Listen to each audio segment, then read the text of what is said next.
Seorang wanita warga emas ditikam anak perempuannya dalam kejadian di Kampung Segine, Inas, Johor di Kuala Pilah pada Jumaat. Mangsa yang berusia lingkungan 80-an dipercayai ditikam pada bahagian leher dengan alat pembuka tin.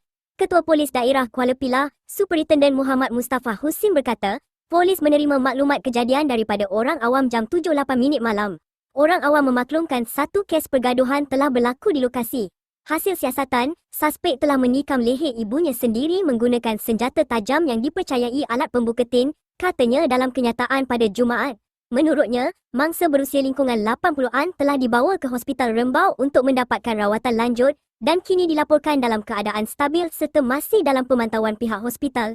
Jelasnya, suspek berusia 50-an merupakan anak kandung mangsa telah pun ditahan untuk membantu siasatan.